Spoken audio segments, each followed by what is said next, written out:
Hello and welcome back to episode 5 of PoppedCast. Today we are diving into the back rooms.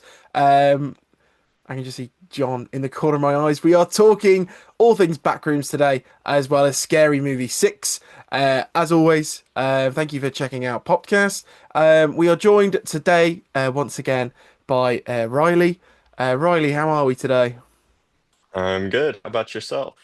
I'm really good. I'm very excited to talk all things horror. As well, we are joined by John. Once again, John, how are we?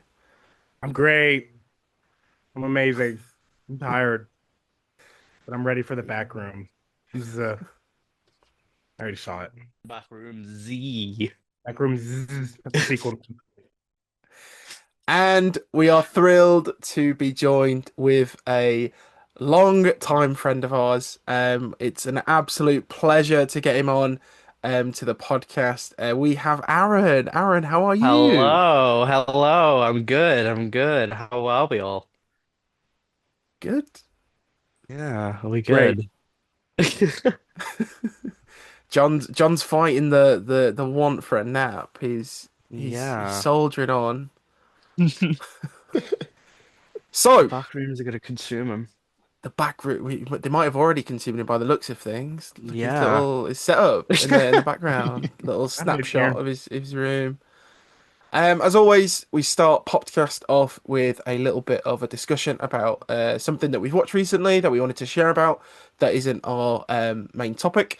This week, we're going to switch things up. We're going to hear from Aaron first. So, Aaron, what was one thing that sort of stood out to you from the last week that you've watched that sort of. Um, I did watch Cape Fear, the new Apple TV series.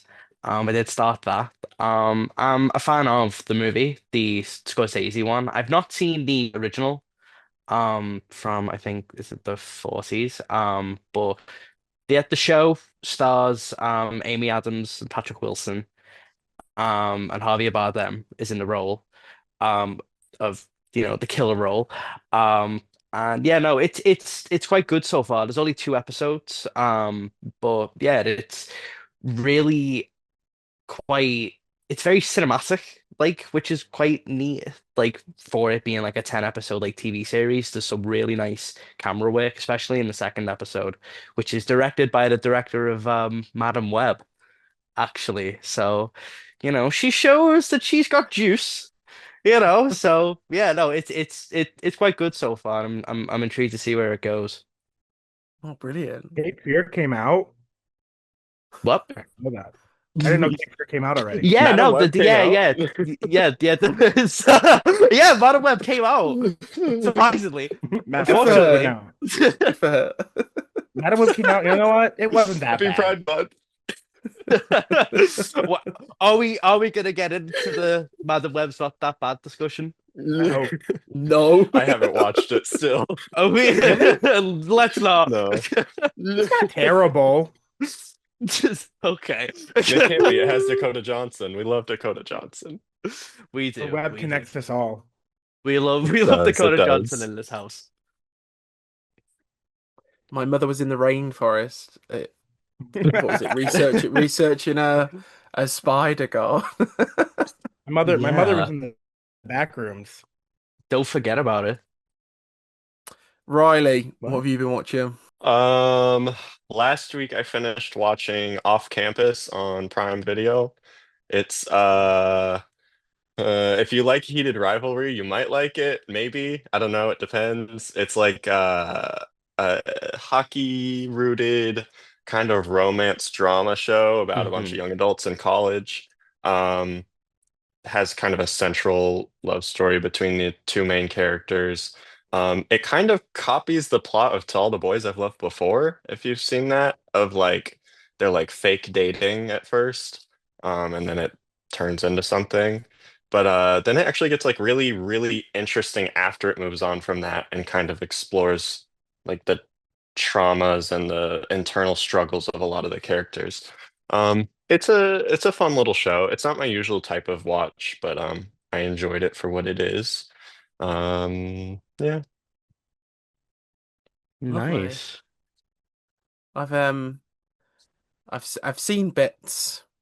on socials. I've seen a lot of people You've seen talking bits, about like it. literal bits. Yeah, maybe not literal bits, but bits. There's bits in it. Plenty of Oh, bits. A whole lot of bits. There are a it lot of seems bits. it seems there are bits in the show. I'm gonna jump to Picky John. I have a bits. feeling. Oh, M&S picky bits. We love M&S picky bits. We do, we do.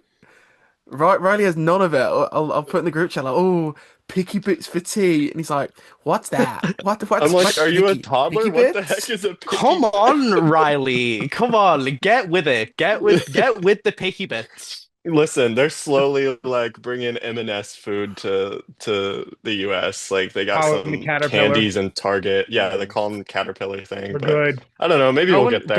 Go to Publix and seeing like the UK section there was really incredible. Sometimes I go up to the aisle Mm, and I'm like, I should grab a yeah. few of these and like let It's a let real, Josh it's and a Aaron real know I tried them curated, out. yeah, it's a real curated set like selection of UK treats. Yeah. So, John, I have a feeling what John's going to talk about, so I'm going to let him jump on, and then I'm going to jump on the end, hoping that he is going to talk about what I think he's going to talk about. You're right. I am going to talk about it. I've been watching a lot of Outdoor Boys videos on YouTube, like a lot of them. Those are really good. I don't like when he cuts up the fish though. I usually skip past those parts.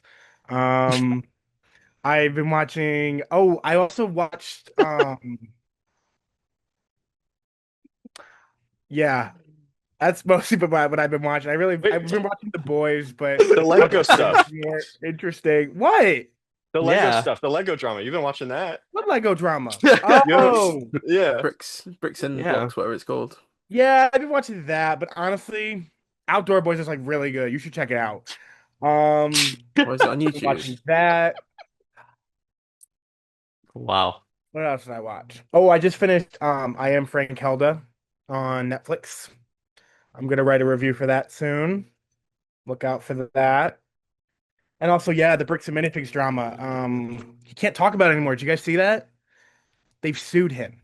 They've sued him. He sued him. But they didn't. They were like they wanted him to sue them, but now they're suing him. And apparently they like lied to the judge and saying that he was like gonna threatening to murder everybody in the store and blow up the stores with bombs. And now they have a restraining order. They have a gag order against him. So he can't even upload part 3 anymore. He was about to upload it and he can't upload it anymore Wow. because he's sued by Wow. the evil Bricks and Minifig overlords. So, we'll see how that plays out. Probably gonna take a few years because, the legal system is awesome. So anyways, is that what you wanted me to talk about? No. Really? Still? I wanted to talk about your sword. Oh! A Masters of the Universe. I saw that on Sunday. That was sick as fuck. I got this sword. You can't see it, but it's here. You The can't see sword that makes you disappear. the sword that makes you disappear. Wow. Ooh, ooh, ooh. Oh shit! Hit the fan. Ooh, ooh, ooh. See? There I go. Take a swig out of it. I can't. Incredible. There's nothing in it. Oh, okay. I never put anything in it because I didn't want to ruin it and get it sticky. But like that's the point of it. Drink it out No, of it. the point of it is for you to swing it around and It's feel for like eating. vanity. It's for vanity. You could go to Walmart and get a toy. No, this is sick. And I got this for free. So it pays to join your local theater's rewards program, everybody. Please save yourself some money and sign up for your rewards programs. Masters Universe, great movie. Go see it. Yeah, it's doing really good in theaters. It's a crowd pleaser. They're already talking about sequels. Yeah, go see it, guys. It's a small crowd pleaser. It's a crowd pleaser, but it's for small crowds. Oh yeah, thanks. This one went very under the radar for me. I didn't really watch the trailers. I think the first proper time I sat and watched footage from the film was when they released a clip of that actor as Skeletor, and I was like, "Oh, actually, I might go watch this. The CGI looks quite good." And then I watched it. I had no clue. Obviously, I knew who He-Man was, and the sort of it's big in the 80s. This and then I didn't realize like the what is it the What's Up meme. I was like, oh, I never put two and two together like the clip because they added it as an emote on Fortnite, I think. Um, Yeah. I really enjoyed the film. Very. I could really see the Dungeons and Dragons comparisons in the sense that both really strong establishing films for possible franchises that unfortunately, despite being like really positive with audiences, just hasn't been able to break through into the zeitgeist and undoubtedly at the minute when it's such a diverse box office, when you have films like Backrooms Obsession really taking up a lot of that conversation. I think it's more of a shame that it's released now. I think if it had released at a different point of the year, it could have maybe had better legs and word of mouth. But I think this will do really well when it drops on Prime Video, and I think I that's think the this sort one, of yeah, like I think this one's gonna have a very similar life to Dungeons and Dragons, where like, maybe you didn't do best at the box office, but I think it's gonna have a nice fan base where it's gonna have like some nice like, I think it's gonna have some pretty like long legs as like time goes on. I think as well that I don't know who it was. Someone from Amazon released a statement on Monday. I think the Sunday or Monday, the box office numbers came out, and they basically said that it wasn't an initial overview of the film's performance that they would wait and see, and they're basically saying that they're not really asked about how much money it makes. It depends on that streaming success, and I do think it will thrive. I think it's just fortunate that it has released at a time where big money box office films aren't a guaranteed success until next week when Toy Story comes out and next month when Spider-Man comes out. Um, so I think too, it's just like, I mean, like it just comes down to what the IP is, or like too. I mean, like He-Man, I mm, think has struggled to kind of maintain its like relevancy for a lot of people, and that doesn't necessarily mean it can't succeed. I mean, fucking Guardians of the Galaxy, no one knew what that was. It's like no one gave a shit about that in 2014, like or the general audiences didn't, and look at it now. So there's always a chance for it to succeed, but I think it was always going to struggle. I think, and just yeah. Yeah. I mean, you have to think about, I mean, like the argument that the fan base for this is, I mean, 40, 50 years old at this point, and a lot of those people don't really get out to the theater too much anymore. And Motu and He-Man has really struggled to garner a fan base over the past 10, 15 years. I mean, there's so many, there's not even so many, but there's a good handful of like reboots and revamps they've tried with new series, and none of them have ever really stuck. I think besides Kevin Smith's, which did get, did well. Um, Beyond that, a lot of it's just, still vintage toy collectors. It's a niche, honestly, but we saw, but it went up for pre-order already physically, physical versions, and it's doing really well on physical pre-orders. And I don't know, theater merch seems to be selling well.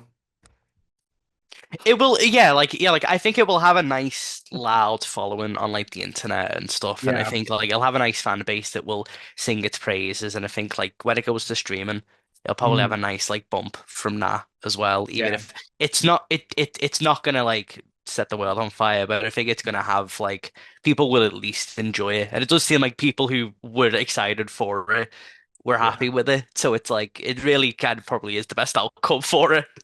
I will say, I definitely, yeah, like you said, I think this is out of the like three versions that we'd heard of over the past like 5, 6 years. I think this was going to be the best bet.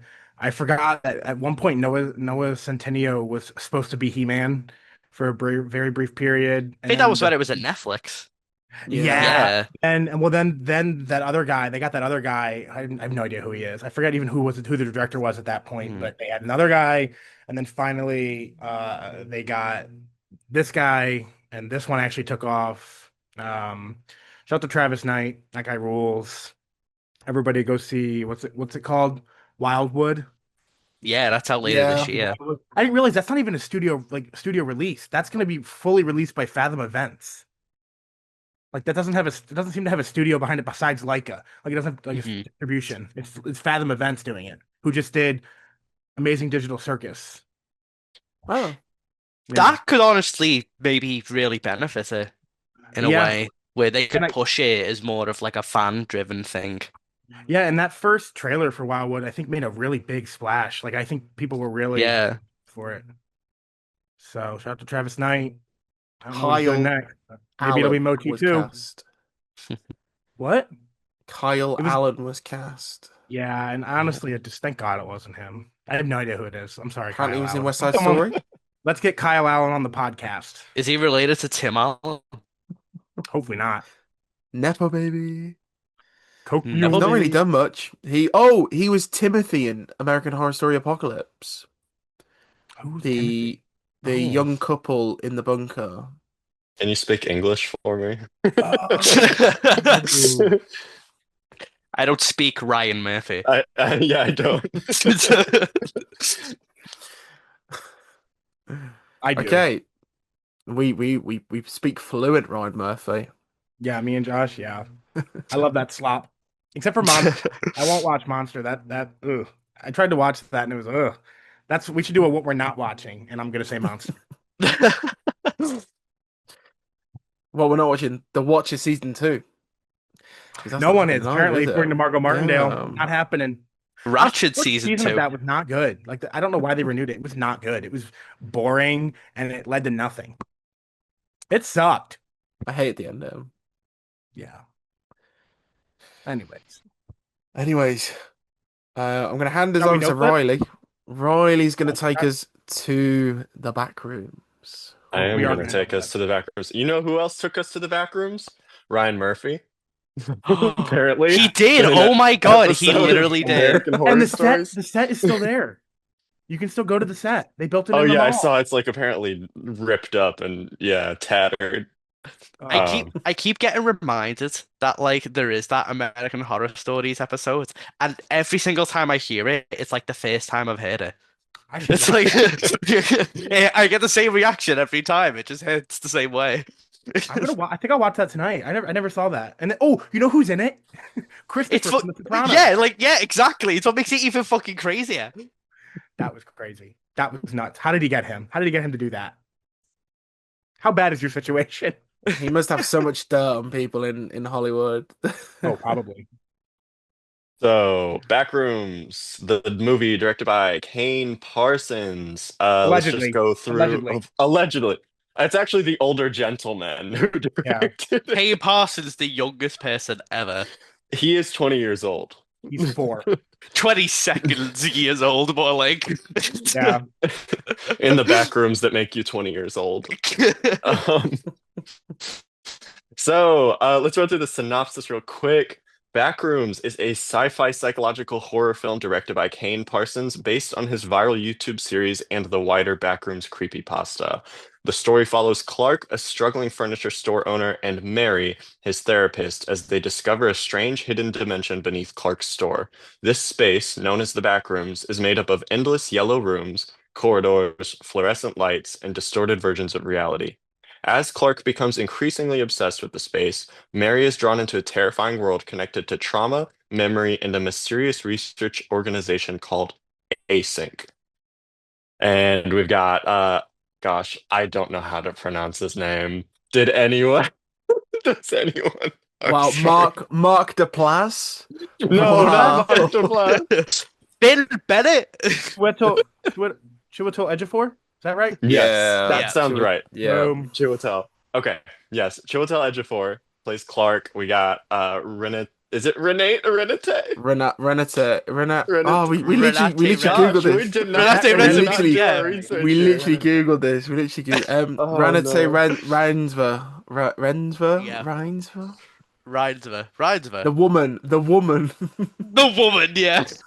The girl. Okay. Anyways, they starred as Clark and Dr. Mary Klein, respectively. They were our two main characters in the film. But Anyways, just want to start off asking, what was your overall opinion of the movie? Like, how did you end up liking it? We'll start with Aaron. I was before like going in, I was kind of like indifferent towards a lot of it. Like I think the back rooms are neat, but a lot of what the back rooms has turned into since then has largely been just uninteresting to me. Like I'm not too interested in a lot of the creatures and the levels and a lot of like that stuff. And so going into it, I was kind of just I wasn't really expecting too much, but I was really surprised at how much I clicked with it, like almost immediately. Like I just found it to be like incredibly confident for like a first time like debut. Like, it was like the way the colors like popped and stuff, like just the atmosphere of it, the way it was able to just perfectly like encapsulate that feel of the backrooms with like the sound and just the emptiness of it. Like there's just I think there's a lot going on in every frame where even when I think the film falters, which is in the more traditional like narrative. Like I think even in its weakest moments in those bits, like it really shines when it's just able to fully just dip into that atmosphere and just really like give you just a really haunting, chilling little movie. I really dug it. Josh, what about you? Um, I my sort of no, because I can't. I have to give the film its credits. I was shitting myself in that opening sequence. I'm not even gonna lie, and like it was very hot in the cinema, so that really added to my experience. I was basically in Mhm. 4DX. Um, uh, I really like when this film is feels cramp and sort of, despite being in these open rooms, it is so isolating. And I loved all the when there's found footage or when we're actually exploring, and basically when there's no dialogue or exposition, I really struggled following the plot. And I said to Aaron before, like, I was really tired. I saw this really late at night, and I don't think that has helped my experience of this film as much as it could have done. Saying that though, it does add to, I think I was more sort of on edge because it was late. So it's sort of like a 50-50 thing. Um, there's not many films I watch now where I have to go and watch an ending explained video, and I think where I struggle most with this film, and I've no shame admitting that I went and watched a 20-minute video explaining what the fuck I just watched.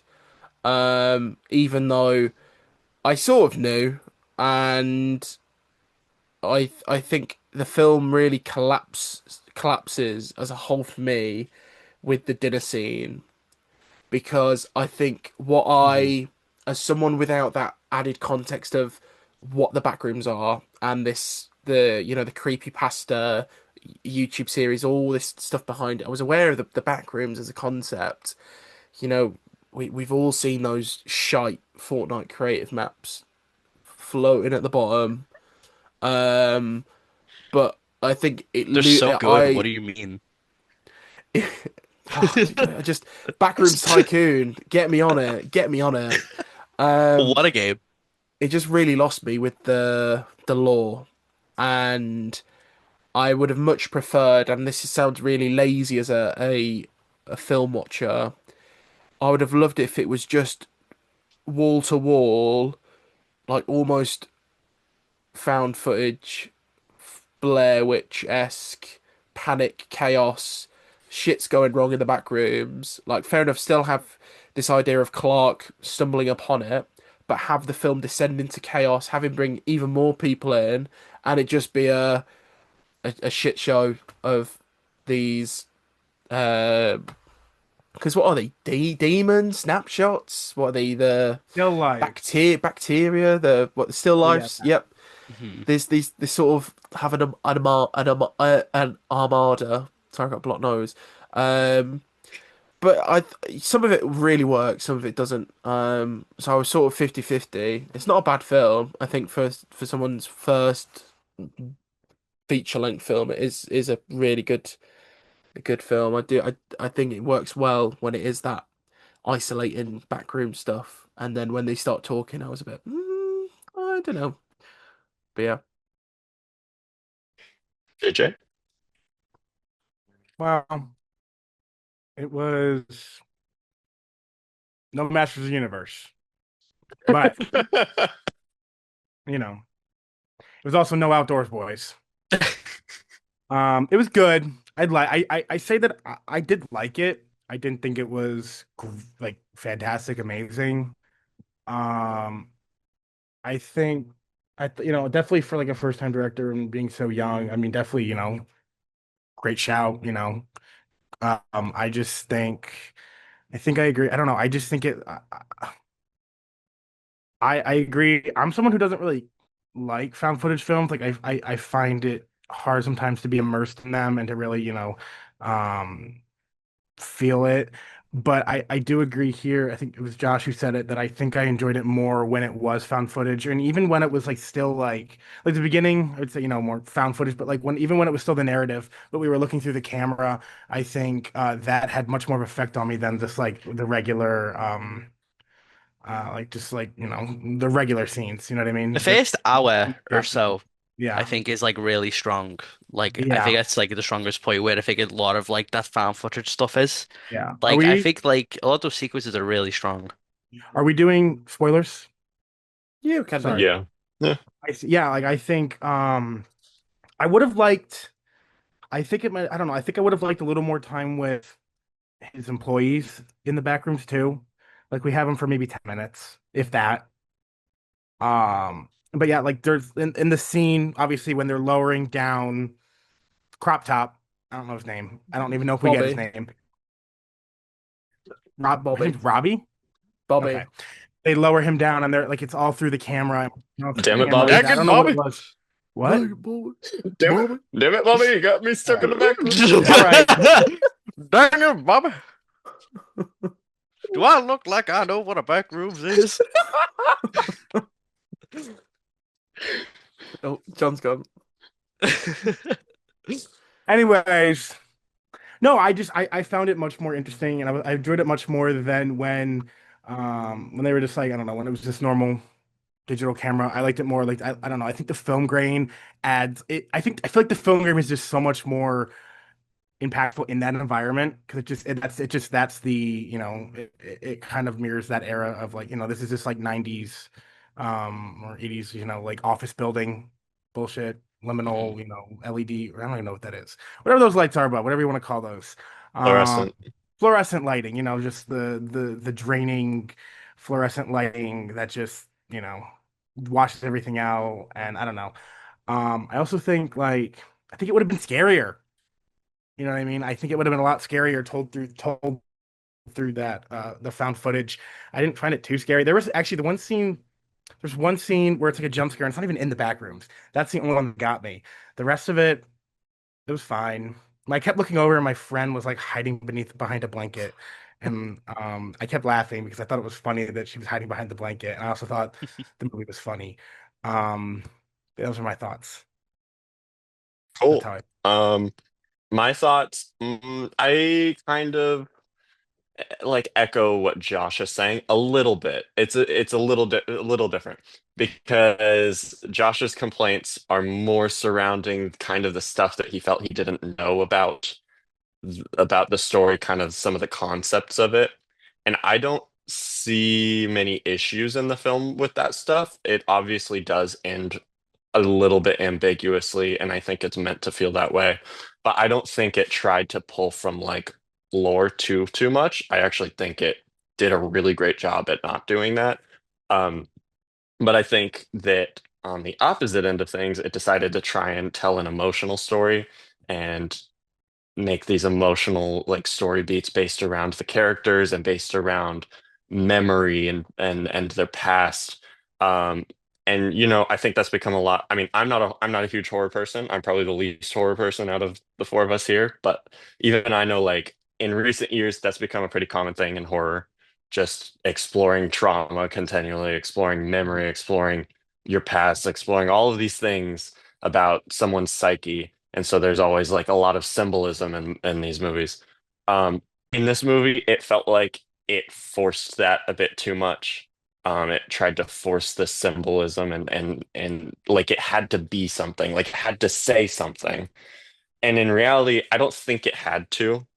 I mean, the strengths of the movie lie in exactly why people went to see it, and that's just the craft of it.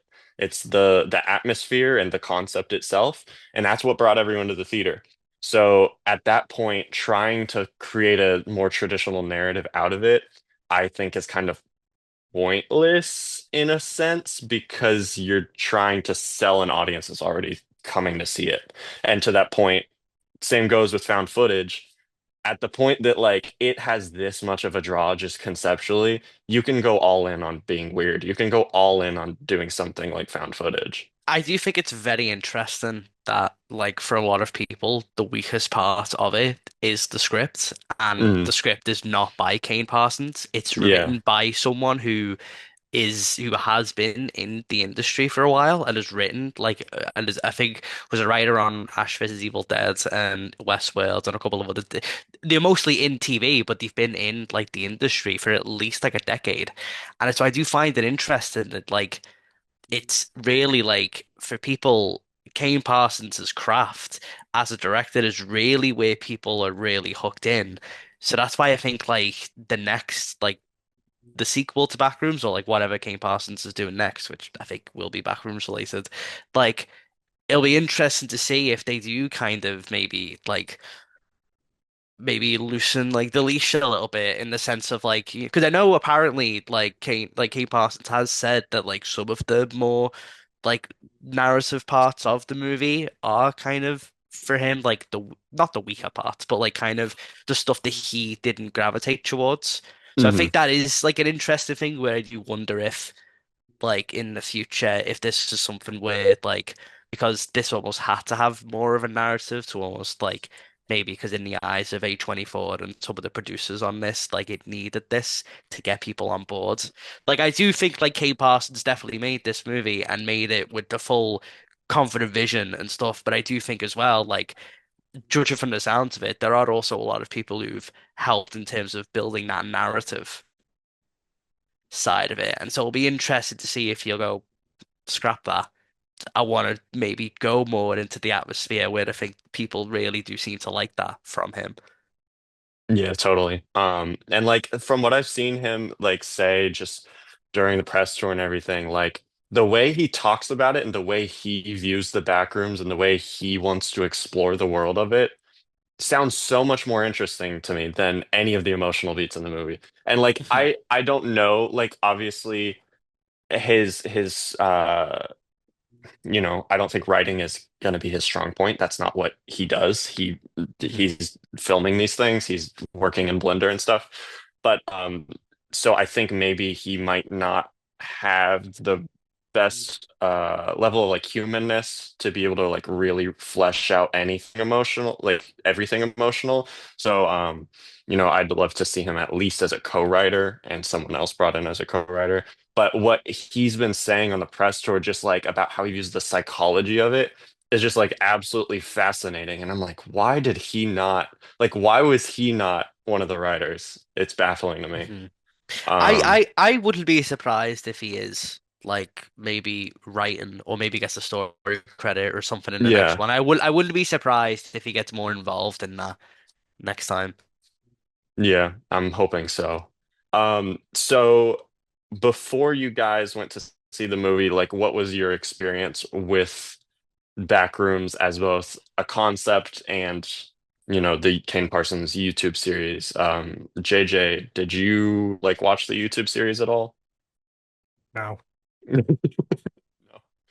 Joshua, I about just look you? at the photos on the internet.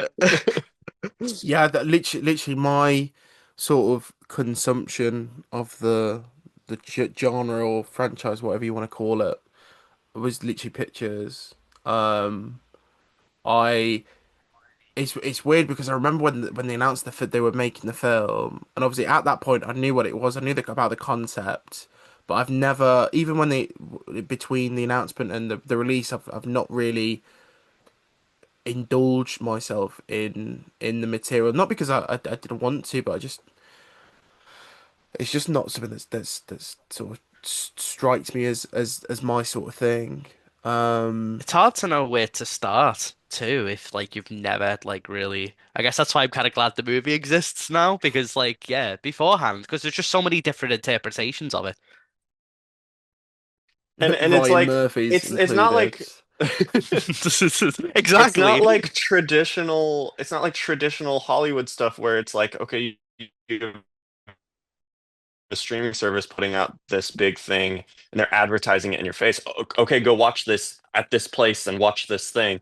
You don't have that going on. So I think it could be easy for some Hmm. to get lost in the mix. And like you hear this American Horror Stories thing, and then maybe you hear about Kane Parsons YouTube videos. But again, it's not exactly clear where you're going to get to that and such because he wasn't like an established, media, like, you Hmm. know what I mean? The most the most and it's funny because I saw a TikTok this week. It was like how people expected the Backrooms movie to be, and the only like Backrooms content, I'll call it content because that's what it is. The only sort of content I've consumed is the memes where it's people are on Unity or Unreal Yeah. Engine, they're being chased through the Backrooms by various PNGs of characters, and obviously the closer they get, the noise is playing. That was what I knew the Backrooms to be.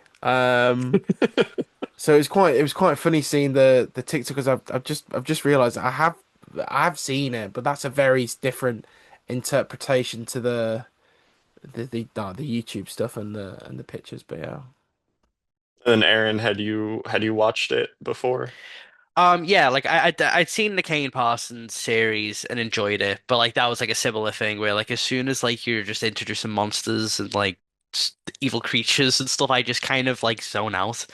Like I'm Yeah. just it's just too much. Like I think, I think like the movie taking it in a bit more of a kind of existential like take is a little more like interesting rather than like I think just when it is just oh, there's a scary monster and you're running away from it. Like it just kind of just isn't as interesting anymore.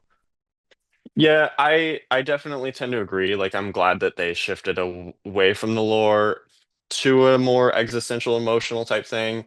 I Mhm. just don't think they did it to the best of Yeah, their like it's abilities.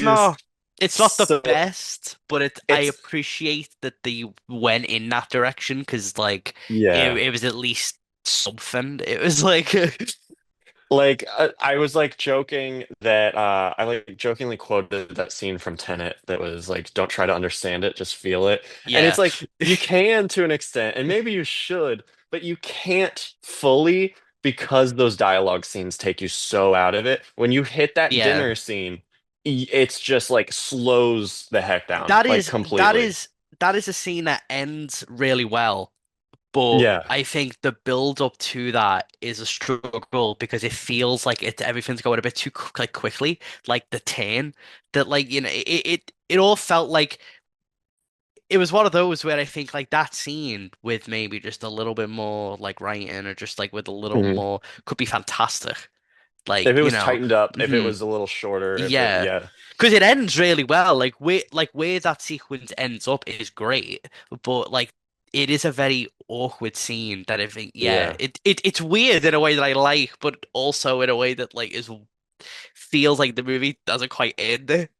But yeah, I almost just wish I could just like vibe out completely. Yeah. Give me Cloverfield. Like give me just full found footage. You don't have to care about like any emotional story beats really. It's just stuff is happening. You're Yeah. along for the ride, you know what I mean? And I think people would be content with that. But no, I do appreciate at least the attempt at some of the more intellectual story beats. Um so what I had watched beforehand, I had only seen the first episode of the YouTube series, which honestly is enough, I think, probably. It's just the same concept as I would say what the film opens on, that first Mhm. like found footage clip. It's basically like that. It's a whole blender sequence of someone running and hiding from a probably monster in there. But yeah, past that, again, I don't care about the lore. I'm glad it didn't get hung up on lore. I kind of see this movie in parallel in some ways to Five Nights at Freddy's, in that it has an Mhm. established lore and it easily could have tried to go for that. And luckily it refrained from it. Five Nights at Freddy's, okay, admittedly I didn't watch Five Nights at Freddy's 2, but the first Five Nights at Freddy's, it luckily doesn't try to like go all in on that. It tries to make its own story, and that sucks worse. But at least this, compared to that, actually delivered on the full potential of its concept. Mhm. Whereas Five Nights at Freddy's, not a scary movie, You need to not see really two. at Don't all. even. Don't even. Don't Okay, even. is two Two, better? two Is is it? even worse Two is Is not it? than worse. one. Two is not I'm worse. gonna have to watch to figure out which one of you I need to agree with. But Two It's is no, two. rough. We're not here to talk for nap. We're not here to talk for nap. but like We'll be here for I'm 3 hours. I'm just at least glad that this movie delivered on its concept. That's the gist of it.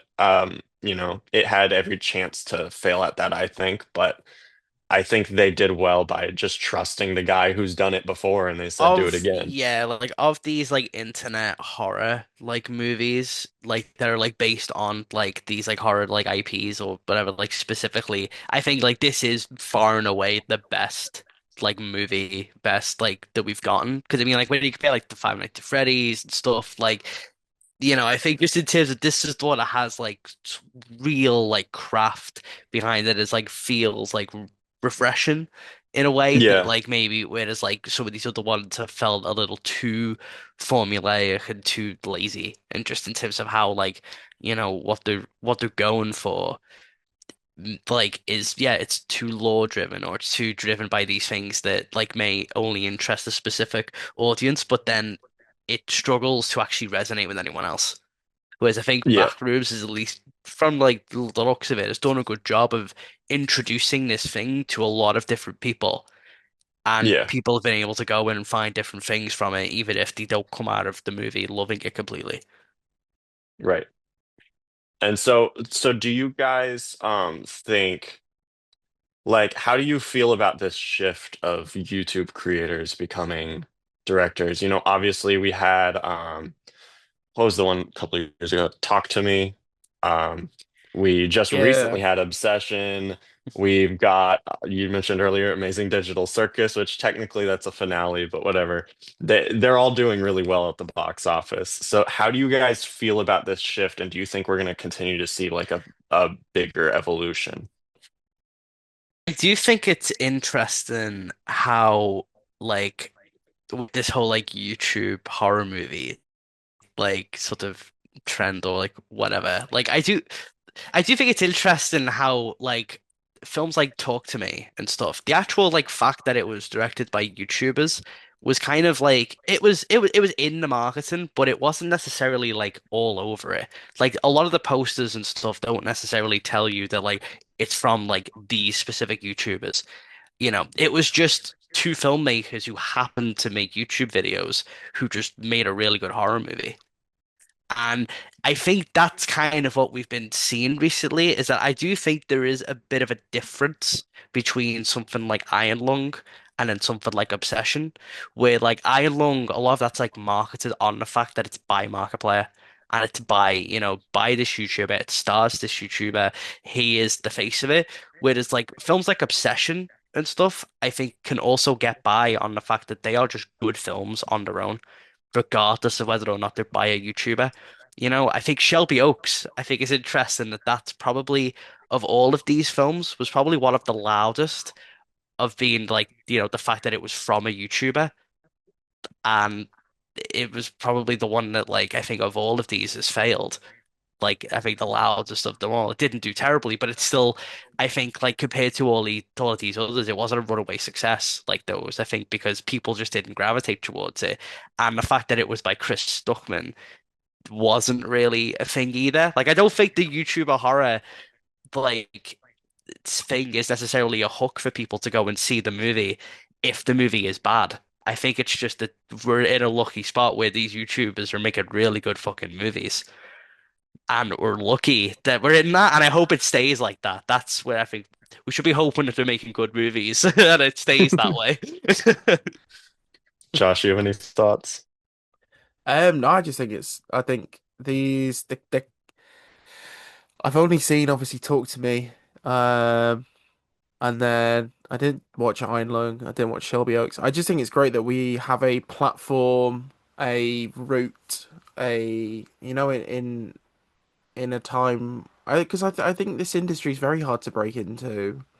I think now that we have a platform and YouTube's been a thing for well over a decade of being an avenue into new sort of opportunities for people. But I think this sort of breakthrough of actual filmmakers coming up through the ranks, almost skipping through years of whatever the traditional sort of filmmakers had to go through. I think it's great. I think it will it will inspire a lot of people. And I think um I just think it's good. It's a win for the industry. People can look down on it and frown on it all they want, but I think actually it's a good thing. I think it's baffling, I think, to almost be angry at it. Like I've almost like I've found a lot of the conversation on like Kane Parsons, especially to be like strange, because it's like I mean, fair enough that like Kane Parsons is a young guy, but like Kane Parsons was also making like these YouTube videos of the Backrooms for years. It's like if anyone was like there really wasn't anyone more qualified for the job, like for the Backrooms like movie, really, than the guy who's been making Backrooms short videos on YouTube. Like there's so many filmmakers who go from making a short film and then making that short film into a feature. So it's like really like what he did isn't like that unusual. It's like it in the sense of like making a short, making these shorts and then making a feature length film. It's like yeah, like he did kind like he was the perfect person for the job. It's like yeah, he's young, but like yeah, it made I think sense. he's a perfect person in more ways than one because not only is he this like, which that's one aspect that's exciting about this is that he's like this self-taught like dude who's like Yeah, been doing this. He's been using Blender. He knows how to do it. But the other exciting, refreshing thing to me is that he clearly isn't like locked in as I want to be a director and I'm really into movies. He just made this because it was a thing that he enjoyed and it happens to be a movie and hmm it happens to be about the back rooms. yeah, But yeah. yeah, He wants to make he's TV at some point. I think yeah, he wants to do a TV he's show. talked Yeah, about yeah, that's his end goal for Backrooms actually. hmm Yeah, but he was like talking about kind of his influences, whether like I think it was an interview with Letterbox, but he had a few other interviews. He would constantly bring up video games as an influence. He would say like pretty like openly, look, I'm not like huge on movies. I haven't watched a billion movies. And I'm not necessarily like that's not necessarily my thing, but I want to keep making them. I enjoy doing hmm it. Um, and so he would talk about Portal, and so that's been a thing that's brought up that if he's always very cautious when he talks about it because you I can think tell he's he doing it. doesn't want it. Maybe he is, but you can tell again, just this goes along with what I've been saying about his personality, that he doesn't want to get locked Yeah, into an IP. He doesn't want to get locked into doing anything. He just wants to do what he wants to do yeah, and what feels yeah. creatively Like yeah, like it fulfilling was for him. interesting to hear him talk about IP because I think he did say like there are like one or two that like he has like and I think Portal is probably one of those Portal's and definitely. like Portal and maybe even Half-Life which I mean those have been in development like for years like for Hmm. to be movies so like you know I feel like it's just inevitable but like no like I mean like I think whether or not like I mean I would much rather him do something like Portal than fucking Star Wars or Star Trek or like any of Star these Wars like Backrooms, 40, yes. 50 year old IPs like you know like if he's doing anything he's gonna be doing stuff that like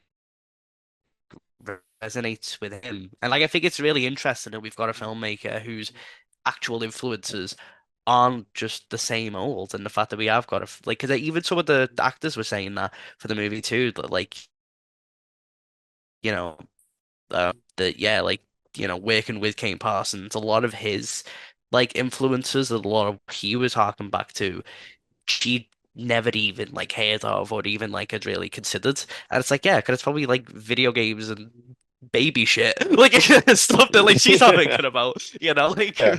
Coco Melon,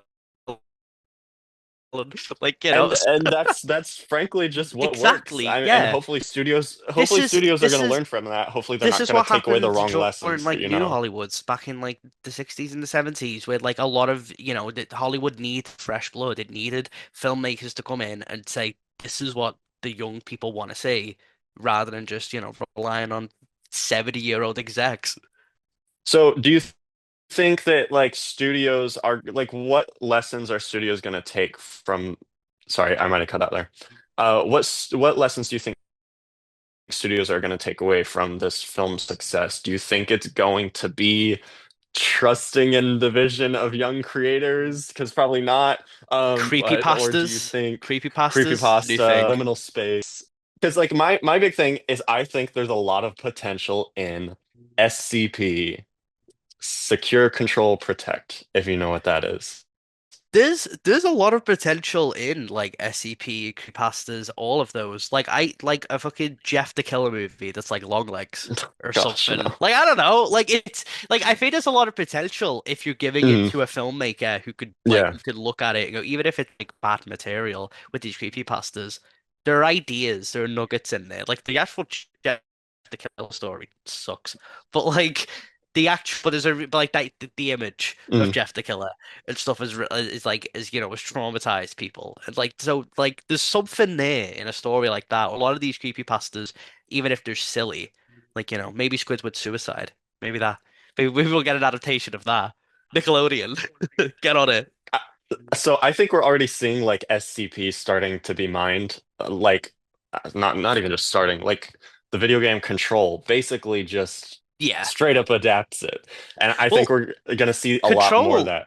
Yeah, Control might even be getting an adaptation. I did They hear that. have, Yeah, yeah, like Remedy have a deal with Annapurna, so maybe that's how they'll do it. But no, like SCP's one I'm surprised hasn't like had anything. yeah, it's just Yeah, stories and stories and stories that are just everywhere. it's really Um, surprising. and then the other big thing I think is if we're gonna finally see a House of Leaves adaptation somehow. Um, I don't know for sure. This movie's actually a good gateway into like reading House of Leaves, I would say. Like if I'm gonna try and sell someone a House of Leaves, I'm gonna be like, oh yeah, did you see Backrooms? It's a little bit like that at some parts because the beginning starts out the same way. It's actually set during the same exact time period. Oh. Backrooms starts in June 1990, and I believe House of Leaves, like everything starts happening around that point within those few months of summer 1990. But yeah, no, it's similar thing. It's a house that has kind of an impossible geometry that forms with a very large space that is explored. Um, I don't know that it's going to adapt super well to film if that ever happens. But yeah, I'm hoping we see more just based on I don't know, just stories by unknown creators rather than just diving straight towards liminal horror. Like I would love more Mhm. liminal horror, I would love more found footage. I don't want to see that be the end goal of like that's what every studio goes for, and in 2 years that's all you're going to be seeing all the time. JJ, do you have any thoughts on where we're going, where we're ending up in Hollywood with like what Hollywood's going to learn from this? Well, as you know, I love YouTube. I think it's I don't know. I think it's a lot of it's untapped potential. I mean, a lot of people. I mean, there's always been great storytellers on YouTube, and I think it's always been. I mean, seriously though, like you said, Talk to Me, those guys. I mean, they were making great videos, and they made some great movies. I mean, Talk to Me is probably one of my favorite horror films in the last 5 years. It's a great movie, and I think like it's like you've seen I've seen them in interviews, you've seen them like even in their videos, they might seem like really outwardly goofy people, very outlandish, doing crazy stuff, but like you can see what they can make. Just because just because they don't have the resources to make what they wanted. And even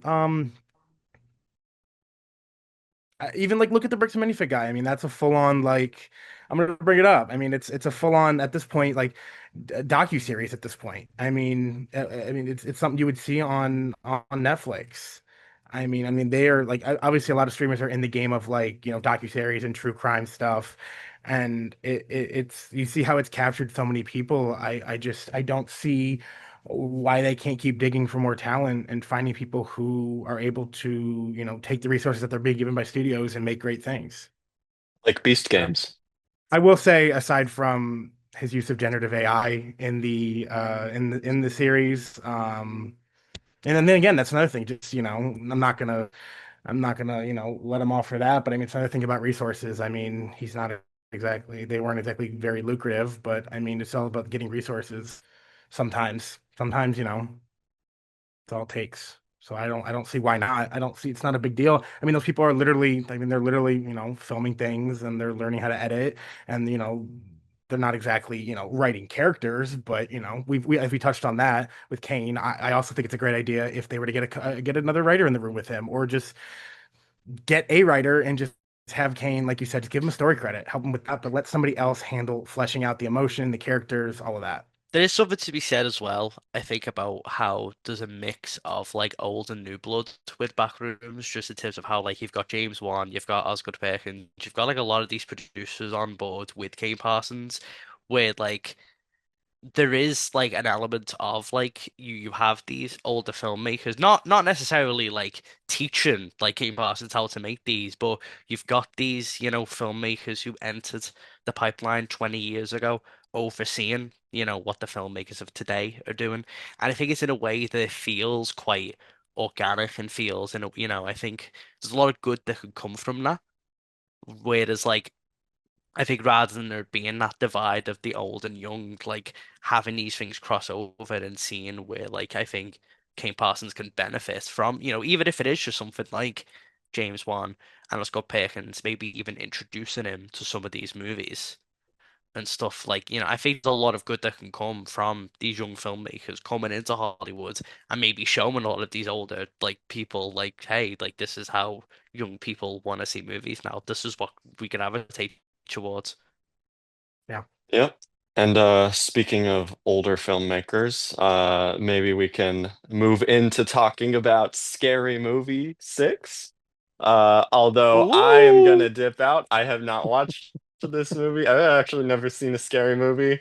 Uh, Oh, you're missing Oh, out. maybe I'll Wiseman. get to it at some point, Missing Whoa. but out. I'll They're watch it all at some point. terrible. Yeah. But They're Oh my this God. is Oh, they're all great. I'm just gonna take a quick break. I'm gonna dip out, so I will see you all later. And Josh will take it away. Bye bye. Bye, Bye. Riley. Bye. get out. Bye. Oh, he actually left. He's escaped to the back rooms. Scary Movie 6 obviously came out last weekend after 13 years since the last Scary Movie film. Obviously, it's a big momentous event for the franchise because not only are Anna Faris, Regina Hall back as Cindy and Brenda, but it sees the return of the Wayans family after their departure after the second film when the Weinstein company basically took over the franchise and basically stole it. Um, so the sixth film, obviously, it comes at a time where I think a new scary movie film was necessary. We've had a wave of new horror, and after sort of Scream 5 in 2022 commented on the current state of things in the horror genre, I thought it felt just right for another film to come and parody that one. And it's sort of this full circle thing where we are now basically it's the first film again. So in Scary Movie 6, I'm going to read the synopsis. Scary Movie 60's Ghostface returned to target a new generation connected to Cindy Campbell, Brenda Meeks, Shorty, and Ray, forcing the original survivors back together as the film mocks the reboot formula seen in modern Scream. Across the story, it fires through parodies of recent horror and pop culture before the legacy cast, spoiler warning, violently rejects being replaced by the next generation. Um, there's a number of returning cast. I won't dwell too much on the cast.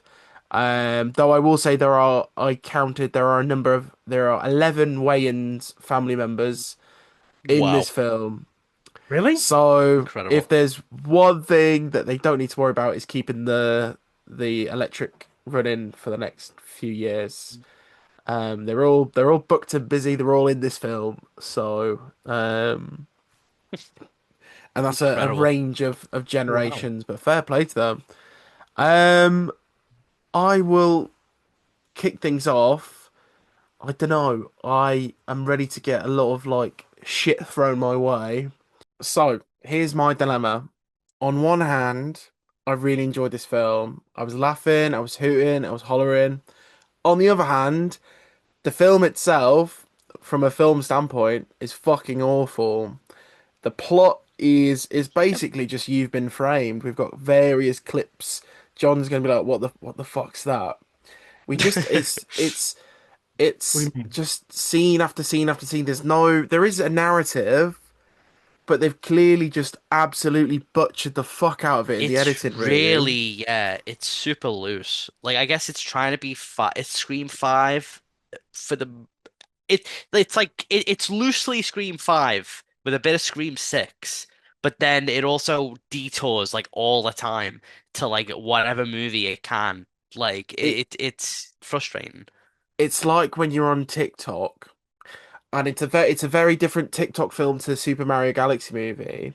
But it's like when you have when the accounts split up the film into various parts, but instead of watching the film in order, we're going through this profile, and there's a scene from Scream 6, there's a scene from Scream 5, there's a scene from Long Legs and so on, Sinners. And I think this film forgets that it's parodying Scream 5 a lot of the time when it's like, oh shit, we need to go to back to the plot. Let's have the scene where they're all in the Meeks household and they're all sat around the sofa talking about who's the killer. I think what worked so well about the first Scary Movie, and I said this to Aaron, and I think it's been reciprocated across the internet for the past week. Scary Movie 1 is so good because it has the jokes, it has a good narrative, but also it has a really good ghost face in Doofy. The film works really well, and then when you compare it to Scream 6, where not Scream 6, Scary Movie 6, sure, there are some jokes in there that are really bad, and I will get to them in a minute. But as a whole, the jokes are there, the plot's not there, and the I mean, I wouldn't say it's a better ghost face reveal than Scream 7. It's okay. It works. It's fun. It makes sense, but it falls really flat when you try and look at it as a film. Yeah, like it I think like my issue with it from like the jump was like so I like before like going into it like I grew up watching like the scary movie like movies the first like Scary Movie 2 is my like is the one I always go back to like of them all. Um Scarlet. It's just it's like I love like the way it's like entries and even like 3 and 4 like have their moments and are like really fun and stuff. I think like the the issue I had like with it from the jump was just a lot of the jokes from the outset with this just felt really obvious and really played out, I think, in a way that I think in some ways kind of just felt like a bit sad almost, where it was like the films that like I was thinking a lot about The Naked Gun, like from last year, and how brilliantly that brought the Naked Gun movies like to the modern audience while kind of just keeping it the same. But they knew like they were right in that they kept it the same, but had new blood in the writing team, and they were able to really like bring in new jokes and new ideas that were able to really make it feel just it feels like just another entry of the Naked Gun, but it also feels like the perfect refresh. And I think that's where Scary Movie really like falls short, is that like it's been years since we've been with these characters and we come back to them and it doesn't really feel like what we've not necessarily like grown, but just that like we haven't really come up with much like with these characters to do. And like what is there is really obvious and is the type of observation that like someone would have made on Twitter like 5 years ago, like or something where it's like, oh, like imagine if they made a Scary Movie 6 and did this and like it's like it has a lot of that where a lot of the jokes just feel really tired and like it does have like the occasional hit. I like the Final Destination joke. Like, and stuff like there are like the funny bits, the to be original like line and stuff. Like there are really, really like funny one-liners and moments there, but a lot of those bigger jokes just are so flat and obvious and just played out, at least like to me. John, what's your overall thoughts on the Uh, Kino? I think I didn't totally like. I don't know. Like I agree with you. I enjoyed it. I had a really great time. But again, it's not a great movie. But I honestly didn't think it was. A lot of people said I disagree that it doesn't have a narrative. Like it does. It might be a little messy. It might be a little muddy. They might get sidetracked quite a bit. But there is still a narrative. I actually do. I really love the. I really did love the ending where they just like they're like, "You're not fucking replacing us," and they just lock everybody in a house and just burn it down. And they're like, we'll be back for the next one. Which is like fine. That's an obvious. I think there are jokes that are good, and there are jokes that are just like, God, did you even fucking try? Um, Specifically anything that tries to like anything like it's supposed to be like woke. You know what I mean? Like some of it's Yeah. just so like it's just so surface level. It's just so The Fox News. It's just so the played out and boring and not funny. And the it's just like they them oh my joke I God. think is so much worse in the movie Oh, it's than I so That's much feel like that's worse. the it is. worst. That's the worst The tr scene in the Yeah, the film. trailer, It's the ridiculous. trailer really underserves how bad that scene is. Oh, it's Like so in the terrible, movie, it is terrible. terrible. And it's just, and I think what makes it worse is just it just feels so. A lot of its like ideology with its comedy and Yeah, stuff just feels so incoherent, and just I think yeah, what makes it worse is that like I'm fine with them doing these types of jokes, yeah. but make it Do like, it well. but when but it just feels like it's all over the place. Yeah, Where it make it Space just it feels funny. out. like they don't. It feels like just like a boomer, just like writing this shit. Where it's like if you want to make like observations about younger generations and stuff, like go for it, do it. Like I'd love Yeah, that. But all of the observations here just feel so played out and just like very tired, very unk. Like No, that's why I called it very. It's very Fox News. It's just like yeah, ha ha ha ha. Okay, whatever. And it's just like the thing is, it's just like those jokes can be funny without putting these people down, without like literally like fucking just and murdering them. I don't think the Wayans have like that like in their minds. Like I Oh, they think like don't. No, yeah, yeah, like obviously like a lot of the trans shows I don't think are like delivered in like a way that is like meant to cause like harm. I think it's more like with like a lot of these like jokes, I think like where the conversation is getting like I guess like misconstrued is that I've not seen many people offended at anything with this hmm the movie. the It's fact at that most it's just they just don't think it's funny. Not that they're offended, it's just not mm, funny. There's a difference between the two. I think the fact that the film relied so much, the marketing was like, oh, prepare to be offended. You Yeah, know, this this shit's offensive, and it really actually, is. the Like it offensive isn't. stuff they play it really safe, Yeah. It and it's it's it's not not it's funny. all the same stuff you've kind of seen. I wouldn't say like especially if you've seen the other scary movie installments, like there's nothing here that I think would necessarily like offend you in the sense of you'd be like shock and horror. Like it's just it's See, another one of these that's the thing is that derogatory. it was just it's lazy because Marlon Wayans is like very outspokenly supportive of the LGBTQ community, like sometimes aggressively so. I think it might have been him who went after Soldier Boy, who was being kind of an asshole. And Marlon Wayans himself has, I believe a transgender child, a son. So it's just like I don't know. I just think I know there's not an evil. I know there's not an evil intent there, but I also just like, come on, that was just really fucking like. Yeah, like a lot of those jokes just kind of just come across they're just kind of they're just they don't hit like Yeah, like when I they know you're do funny. appear. I Like know you're yeah, funny. I know you can like figure it out.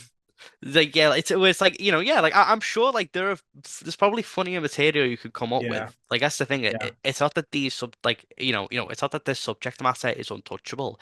It's just yeah, when it's being like addressed in such an unfunny, played out way. It's like yeah. people just don't want that.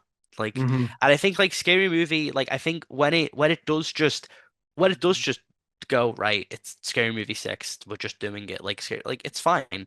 Like Yeah. it's not like great, but it's at least passable, it's watchable. But I think the fact it constantly feels the need to go back on, focusing on like the woke, every line will be crossed, but not Trump. Like we'll we'll cut the Trump jokes out. We'll have an God Epstein forbid. file. Paramount, God, they God are Yeah. they're doing forbid. that. Yeah, exactly. Yeah. It's like Paramount. okay, like not every line will be crossed, clearly. The Ellisons are not going to let them do that. Yeah, like it's just Comedy is yeah. illegal again. It's like yeah, it's just it's hard for me to like stomach a lot of that stuff Yeah. when it's like yeah, this is being released by like Paramount and it's just like yeah, like again, like the Wayans aren't doing this maliciously, but the way the way Scary Movie is presenting itself in the system and in like within Hollywood, it's just we it's Hmm. just it feels very try hard. Yeah. And it's a shame because I think if they just made another Scary Movie installment and just Yeah. I also did it, that'd think, be great. It'd be fine. yeah. And I think the movie trying too hard is, I definitely think, something that is very present in this movie. I think there's some things that just, I don't know. Like, I thought some things just didn't make a ton of sense. I think they were good, but like there's the random golden parody in the middle of the movie, which I was like, I love okay. that. I liked it. Like it was funny, I but like love that. I was like, I why is this like here? that was like one I was like thinking about with like I guess spoilers, but like a lot of the like third act and stuff with Hmm. like goes into the fact that like the Wayans lost the Scary Movie franchise and stuff, Hmm. and like it goes Yeah, into a lot of that stuff. But I do find it like ironic that they go into a lot of that because yeah. at least to me, a lot of this Scary Movie feels like Scary Movie 3 and 4 in Hmm. like how loose it feels and even how it feels the need to like do non-horror movies Hmm. and do like entire sequences to those. Like like obviously like 1 and 2 would dip into those, but for the most part, like you'd keep it to the theme, the central theme. And it's like but a lot of the jokes in 6 have that same energy as the later entries of Scary Movie, which just tired. And it's just we can't think of a punchline, so it just ends up being here's the thing that you might vaguely recognize. Now we'll have it say, it's like the Art the Clown sequence is like a Hmm. good example of how much of a waste that is because Yeah, that whole sequence could just be in Terrifier. yeah. Like a group of kids, like like Art the Clown is Santa and he's wrapped a bunch of presents and he's wrapped up a severed arm. It's like you'd see Yeah, that in Terrifier. They would just Yeah. deliver that in the movie yeah, without, and it's like what was that just felt like tired. It's like what like when you're just doing the shit that that movie would do yeah. And it was just, I in think your Scary Movie. It's like what's the point? it was just like a cheap, quick, easy throwback to show how bad of a mom Cindy was. Yeah, it's like, but even then, it's like it's still No, just, exactly. yeah, it's like it It's still just just like feels, it just feels it's like it's late. just like It's a still cheap lazy. joke. Yeah, it's just Yeah, like it just it's feels cheap. It's lame. just like oh, well, here's Yeah, another chance to put this in there. it's just another like, and it has that same energy as like those later like parody movies where Yeah. you just feel the need to parody as many of these things as possible, I and also so feel you just like, get cheaper, lazier jokes from it. would that have not been a better scene to parody Hereditary? Yeah, or even like a movie Yeah. like that Or and stuff or Talk something. to Me. Yeah, yeah. She's like, Mom, talk to me. She's like, no, I don't wanna. She's not even dead. So yeah, or something. Yeah, like Yeah, at like I least just feel that like would have Terrifier. been yeah. it was just to capitalize, I think, on the popularity of Terrifier. But I mean, I think like them remaking. Imagine having Anna Faris do something akin to Toni Collette in the dinner scene from Hereditary. We know she can do it. We know she There, can do that. there are weird omissions in that movie. Like I couldn't believe there was like no black phone No, Midsummer. like stuff. Or Midsummer. There's a Right. Yeah. No. Midsummer poster like parody, but like Yeah, they didn't do yeah, it. they didn't But do I it. definitely Like think like yeah. it could have been a lot more effective to show like, oh, to do the quick backstory with Hereditary and just have her fucking have Anna Faris go ballistic. Um, Floating that's my about. thought. That's my thought. I also think another quick like the substance parody. Could we have not just waited? Because I feel like it was funny. It was good. Like it was funny. I would say it's good, but it's just like what was the do we need to go back to Sherry O'Terry? Love her, but what's her name? Gail Gale Hailstorm? Hailstorm. Gail Hailstorm. She's funny. Sherry O'Terry's funny. I always think about the video of her she uploaded a few years ago. She was at the beach and she's chasing down the ice cream man yelling fudgy wudgy. Um, I think, but just like, was it just like to just, oh, like, haha, that's in there. Was that I all? of all the films and quickly jumping back, I think as Hmm. much as I came out that film thinking I knew every reference. I knew every Yeah. reference. I was like really proud of myself. I think outside of the I'm not gay no more. Like I knew what it was, but I didn't. I only knew because I'd seen tweets about it being referenced in the film. Everything else that came out, I Hmm. was like, oh, I knew everything. But I think that's Hmm. the issue that there's so much shit just in this film, and I Mm. think they could have because I think we all knew this was going to be a hit. There will be a scary movie 7. I need to stop calling it Scream. They could have saved a lot for the second part. It wouldn't have been an issue. And I really like your point, and it's only really clocked me that it is very similar to 3 and 4, where 1 and 2 had 2 or 3 main films that they pulled from, and then anything extra was just a small sort of nod or hint. Even like two, And like Scary Movie 2 has like that structure of like teens going into this like mansion and like, and then even like that basic setup and stuff, like even that like has you could like they do a lot with that. And like there's so many more opportunities there, like with the way a lot of the parodies feel more organic because of that. And they feel more like actually more thought out.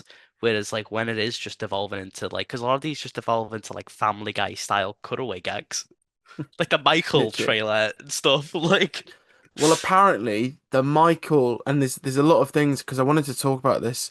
The Michael scene was a late addition mhm. because originally the Tubi trailer that Tuesday was going to be watching is the Bros Ferratu scene that they had in the mid-credit scene, and they added Michael in very le very late into production. Um, and I saw a tweet basically saying that people had seen the test shoot, the test screening, sorry. All the Squid Game stuff was taken out. Which is interesting Um, because there's even Squid Game stuff in the posters. in the poster A they lot And of the they posts that's they too. they put it in the That's something that happens all trailers. the time. That happens like all the time with Scary Movie. I think like Scary Movie 4. I think I literally like discovered this a couple of days ago. Scary Movie 4, all of the posters have King Kong on it, like smoking a cigar or whatever, like on the poster. But like King Kong's not in the movie. But like no, I don't think any material or anything of that scene or what like the King Kong sequence in Scary Movie 4 was going to entail. Like there's no evidence or anything of what that scene was going to be. But in That's all actually of the marketing for Scary Movie 4, there's a King Kong like We need to we parody. need might to do a that might be Anna de funnier than Armas in anything in Scary Movie yesterday. 6. Yeah, no, literally, like it's all over like the marketing, but it's nowhere in the movie. Absolutely nowhere in the movie. It's incredible. Released the King Kong quote. Oh, there's a video on it. Scary Movie Oh, 4. It's a YouTube video. Oh, you can't see it. It's called Scary Movie 4, The King Kong Debacle. Yeah, I'll, like I'll have to watch that after. there's a whole thing about I don't know if there's just no one knows like what it was going to be, but it When did is Scary there. Movie 4 come out? Was that around the time? 2000 it was 2006. 2000 2006. Oh, so it would be around the time that Yeah. Jackson's. Yeah, 2005. Yeah, that makes sense. That's actually objectively funny. It's incredible. Like I'm dying to know what it is. Like, yeah, like Josh said, I mean, they put a few deleted scenes in the credits, but like, I wonder what it like. Do you think it would? Is there a chance it was like maybe like a cease and desist from Netflix or something? Can they even do that? My guess is just judge it by how many deleted scenes are Yeah. like on even like the original movies and stuff. Like I was saying to Josh before, like I was watching the Scary Movie 2 deleted Hmm. scenes, and there's about 45 minutes of them on like the Blu-ray I have, which is insane. And it's Yeah. like, and so my guess is they will just do a lot of different material, Hmm. and then they will just decide once it's, and I think they even said as such, like they will film everything, and then whatever like they decide, that's when they'll decide like to cut something. So they will just leave a shit ton of material on the cutting room floor. Because It's like it's like even stuff that would make sense to the plot will be cut out though as well. It's weird. They the should. Candyman stuff. It was very clearly a late edition, but that's Yeah. only because they've got the Grogu and there's a I can't remember what they call it, but the Project Hail Mary. Rocky's one of the like the Mm. gummies in in Candyman's jacket. Um, but that just felt really odd because they needed the exposition for the weapon scene. And I can't remember who I was saying it to. The weapon scene is probably one of my least favorite scenes. I just thought it It's was very shit. poor. Yeah, it's It's really, shit. yeah.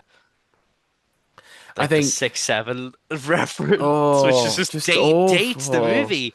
It's date like Oh, the movie dates itself really poorly in some mad ways. Like I don't get why. Why does she? Why does Cindy turn into John Wick at the end? Yeah, that sequence is really bad Like, as well. was there not like, because she had not, was there not like a final, like, I don't know, like another final girl and another, like, horror protagonist that she could have been? Like, why was she just randomly John Wick? I thought they could have done a parody of like Halloween or something with that, or Yeah. something, where like they could have went back to her house or something. Like you should have done more with her house being like an elaborate booby trap. It'd be funny. What might have been funny is if they did, how obviously at the end of Halloween 2018, they're like, oh, Michael, he lived, he survived. Hmm. They would have did like a parody of that with the kids surviving, but then maybe just like holding the door shut, something like that, or them driving away. Because like the end, I think they drive away and they're just yelling like, make sure he's dead, make sure he's dead. He's not, obviously. And then we got Halloween ends, Evil dies tonight, or you know what I mean? A Halloween ends parody in Scary Movie. If they Yeah, do that in Scary Movie 7, I will forgive the Wayans for everything. That is, yeah, do that. yeah. Do honestly make that the whole movie. There you go. Yeah, and Just do just say Halloween Evil ends. Dies Tonight again. Yeah, Evil. there you go. I mean, do you think? And then, I mean, do you think the next one they'll do another Ghostface, or do you think it's gonna be like someone else? I wouldn't be surprised if the next one is like Backrooms and Obsession, I was and it's thinking, based on those. they'd probably do more with Aunt Gladys. I feel like there's a lot they will want to do with They Gladys. might, yeah, because I know there's a Gladys movie coming out as well, so they I might, keep forgetting about that. yeah. I think, They'll probably do more. But I mean, to be honest, I'm surprised at how little Gladys was in Scary Movie 6 in hmm. general, or how little of weapons there was. Considering how they did a lot of weapons like marketing for yeah, Scary Movie, and like did yeah. a shit ton with it. So like it's interesting that it's kind of not in the movie that much. It's probably for the Another thing I best. was Yeah. like, why is this? Why is this here? I don't know, like long legs felt shoehorned into this. Well, I think like Long, Longlegs, because like so much of that was cut, it Yeah, feels really weird in the movie, yeah. like when it just Also, appears. I think there's another missed opportunity for turning Cindy into like Maxine or Pearl. I would have liked Mm. to see more. I don't something with that. I don't think they really do anything with I'm a X or Pearl. star. Yeah, literally, literally. Doing the little Nothing. tap dance Also, thing. nothing with it. I remember Yeah. for a while there was a rumor that Pennywise was going to be in the movie. Nothing with it, which I thought was kind of a miss. Yeah. Um, yeah, I don't know. Stranger Um, Things as well. I thought they would have. I honestly, Yeah. I don't want to know what they have to say about Stranger Things. I need it out of my head. Nothing with a Quiet Place either, which feels like I just feel like Would that that's be in like Paramount as well? You'd Yeah. think that would just be a given. Although Like, honestly, maybe I don't want Quiet Place in there because I feel like it's just built for fart jokes. oh, Like, that's all it would be. Yeah, that's all it would be. It's just yeah, fart jokes, yeah, and they'd have like a yeah. competition who could fart the loudest. Oh my God. You know, Was like there? it would Damn, literally son! be like those Jason Freeberg and Aaron Seltzer movies, like Yeah. Disaster Movie, Meet the Spartans. It would be like that level of just Mhm. like just the most crass shite. Yeah. What about God, what was it? Um, lost it. Well, oh well, Think, boy, think, boy. I can't. I lost it. Are they White gonna chicks. parody Army of the Dead by Zack Snyder? Can we do Oh. that? Are You we should. okay? Are we going to get white chicks too? God, I hope not. Was that the No. confirmation? This movie, unfortunately, I think made too much money this weekend that they're probably gonna do Well, that. that's the thing is because I guarantee that like the Wayans now that like this is really huge, I guarantee that like whether it's White Chicks or Don't Be a Menace or like I think one of those is gonna get a sequel or Hmm. something like other than Scary Movie. They'll like we will get Scary Movie 7, Oh, but I think they'll try and it's do gonna be White Chicks if one they of do those. anything. It's gonna be fucking White Chicks. That was the biggest pop of the film Yeah. was Yeah. White Chicks. They should do a joke about the strangers in the next one and how bad all three of the new ones were. There's not a new But modern no horror one, no movie one watched those franchise. films to get the reference. So I did. What would have been incredible, what could have been incredible is instead of doing the substance for like the white chick scene, if they did Malignant as the parody movie instead, and the back, the fucking like Okay, so the here's the back other of issue. like fucking Here's the other that would issue be that Josh incredible. The just back said. the back of Shorty is the white chicks like that would be incredible. Another issue. Watch *Malignant*. I did a few it's a great times. film. I Well, loved *Malignant*. they could educate people. They That could. joke about It Follows being obscure or being Yeah. like I found that ironic because when I went to go and see it, I got a trailer for the end of Oak Street, and it Hmm. literally says on it from the director of It Follows. So it's like, well, they're like people know what it is. Like Yeah. they're marketing movies with it. Like I yeah. As someone who I don't I thought that was funny, but I'm one of the few people that does not like It Follows. Um, I just didn't care for it. I Well, I, I I Naomi liked it, Aki's but it was doing the like, sequel. it's not like a obscure movie. No, Like, No. it's not. you know what I I mean? definitely Like, I only watched it because I kept hearing how good it was. yeah. So um, I just feel like God, we're coming up with better ideas than they did. Well, yeah, and I feel like that's what like a lot of it kind of devolves into. A lot of the Yeah. discussion with the movie, it's just kind of devolved into people saying like, yeah, like this is just like th like people are coming up with funnier jokes. Yeah. Where it's like, but it's been so long, and it's just like it's been like without these characters. So now that they're back, it's like now like yeah, it's a bit tired now Hmm. that everyone's just like we've had so long to think about it and think about what they could do with these that now that they're finally here, it's like they're playing catch up to everyone. I also think this was a good chance for them to make a joke about the ongoing rights issues with Jason. I don't know. I mean, Hmm. is it even if it's even ongoing anymore? But I think they could just there's a joke. There definitely think there's a few funny jokes in there. Or where Um, Freddy Krueger's been for the past like yeah, 15, 16 years. yeah. I think they could have done something funny with Ghostface and Jason because of the whole. I always forget that they like it's actually a licensed like he's licensed like they have like that is Ghostface that is a version of Ghostface.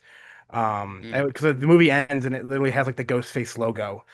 And I was like, oh shit. I was like, 'cause I was wondering through the movie, I was like, God, is Are this like they because they call him Ghostface and a bunch of times. He's basically wearing the costume. The mask is different, obviously, but have they released the scary movie like the Dead by Daylight skin yet? Like for I it, don't have they know. I released? forgot Yeah, that was in the movie. Yeah, he's playing Dead by Daylight. because I'm assuming that's coming like at some point. Yeah, Like gotta yeah. be.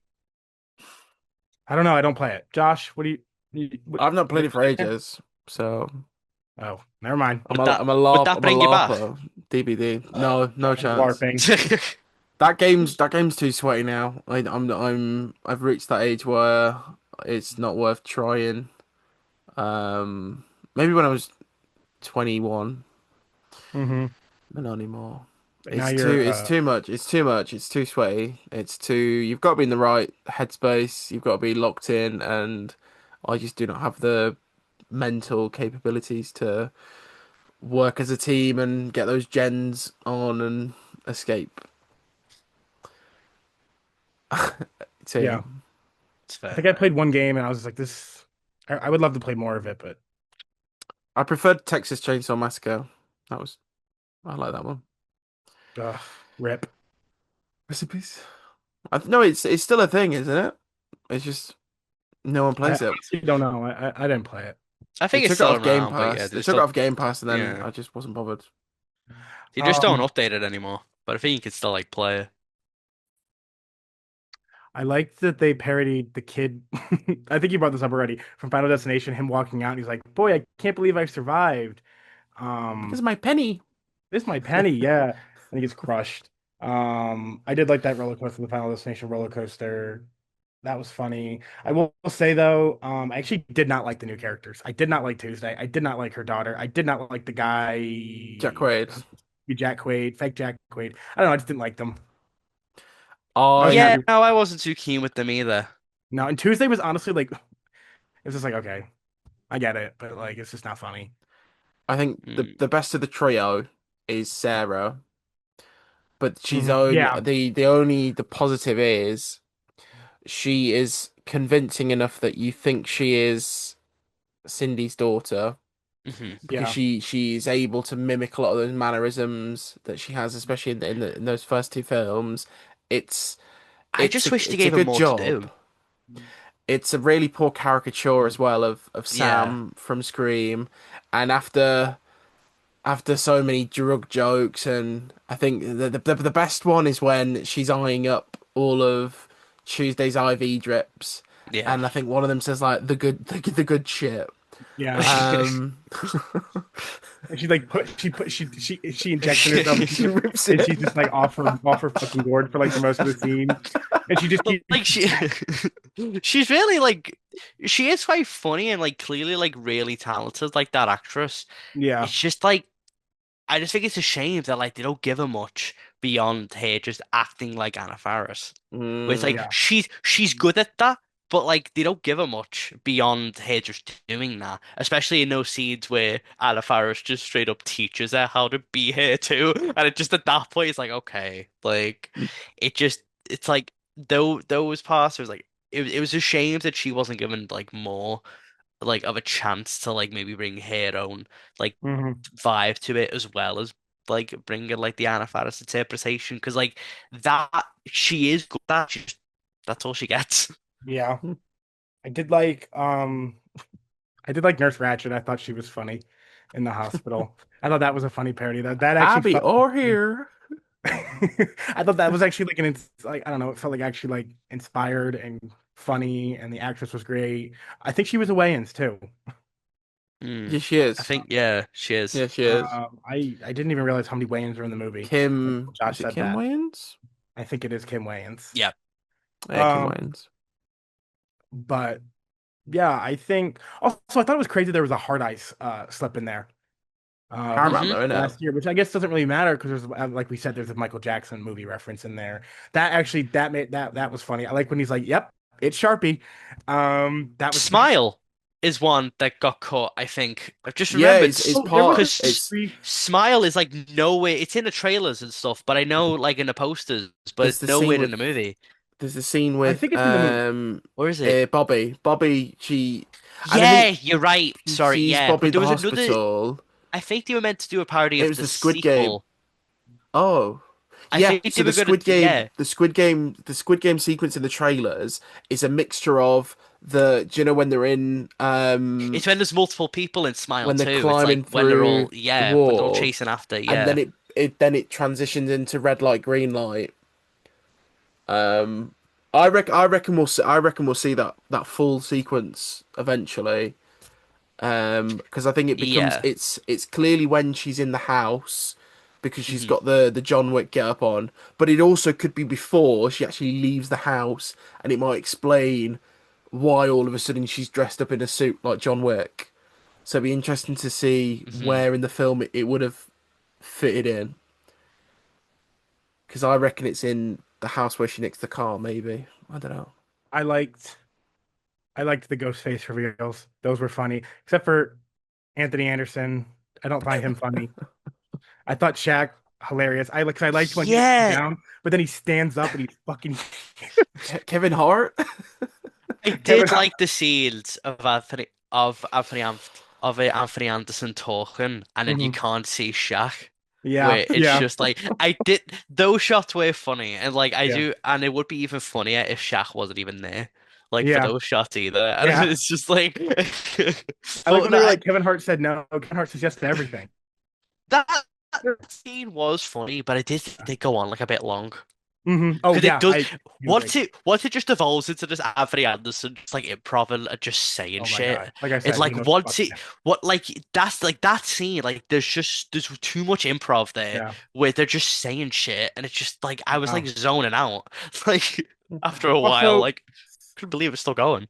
speaking of ghost faces, huge missed opportunity for no Melissa Barrera in this movie. I know it's a Paramount movie, and they're the ones who fired her, but it would have been awesome if she was in this movie, and she wanted to be in this movie. I think they could definitely put her in the next one, but I don't Well, know. I feel like They they they they they Marlon don't could have want to said he put her wants said to in. put her in. they could have made a funny joke. See, the thing is though, is he said he didn't know she wanted to be in the movie, but the first time she said it, he followed her on Instagram. Oh. What a genius thing would have been if she was Ghostface. What? If she was Ghostface. Yeah. Yeah, Or that's the thing. She something could have been like Ghostface. like imagine like It'd be fucking awesome. the only thing is just they'd never let them do it. Like I wouldn't be surprised if the Wayans would be down for her to be in it, but I wouldn't be surprised if Paramount or just like Yeah, would say no and just yeah. like wouldn't let her just because it'd be too like yeah, it'd be too like it'd be too messy. 6 7. No, because God, it would be fucking awesome if she was in that. Love Oh her. God, yeah. Her That'd be play or her great. musical is nominated for Tonys, I believe. Titanic. We. Titanic. Yeah, good Ooh, for her. Louis Good V. for her. I can't believe we've not mentioned. I really liked Tiana Taylor's lovely little Oh, that was cameo at the Oh awesome. yeah, start. yeah, that was fun. Um, it goes on for too long, that scene. Don't Yeah. get me wrong, but again, I Yeah, think the original scene in Scream 6 goes on for a bit too long. yeah. Like, Um, Yeah. I like Tiana Taylor too. I think oh, that helps a oh, lot. That like the cutaway from that she's fun. when she goes, but I won the Golden Globe. That was hilarious. I like that. And she where's beats your him with it. basket? That was awesome. That was awesome. She's great. And when he tries to stab her, but her abs are like made of steel. Yeah, like that's a fun bit, and like she's Yeah. charming enough where like yeah, like she like like I think it helps that like in the movie that there are some people who are just effortless and just can't Hmm. like even in Yeah. like Marlon Wayans and Anna Yeah. Faris Regina like they can't even in the weaker moments. I think that's why like I like this one more than Scream 5, like for example, like because Hmm. it at least has that core cast like Yeah. that, where even if not every joke hits, I can still be like, they're giving a good performance, they're giving it the role, this selling it. I think it would be funny if sorry, I'm going back to Melissa Barrera thing. I think it would be funny if Anna like if they put her if they make a joke about firing like Anna Faris and they cast Melissa again, it's not gonna have they cast Melissa Barrera, but in the background of all the shots, you can see Anna Faris like trying to get in the shot and everything. And there's like maybe she's just banging on the window or she's wearing the same costume and there's somebody pulling her off being fired. I don't know. I think it's I just want to see Melissa Barrera in these movies and do some more work. That's all. They didn't parody Abigail as well. Speaking of Yeah, Melissa no one saw that. Barrera. Yeah, no one, yeah, no one saw I it, saw it, but Oh, no one else. unfortunately. even just on the Great subway movie, honestly. train, having a little ballerina vampire, that'd been enough.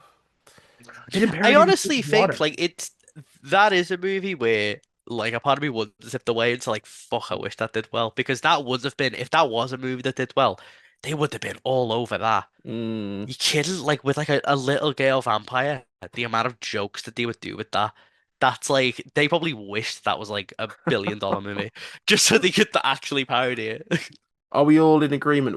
We obviously, I think we know we probably are getting a Scary Movie 7. Oh, Are absolutely. we? $105 million worldwide this weekend out of like a $30 million budget right now. I would not be surprised if Scary Movie 7 is like a thing that's out next year, even. Yeah, I was Like even I thinking like October. That's no problem. that is a movie that they could have one of those out every year or Yeah. Oh something yeah. because it's like with how quickly like they'll go and shoot them. Like that is because I remember like being surprised at Scream 6 went out like a year apart from 5 and Yeah. it's like I wouldn't be surprised if you do that again with how massive it was.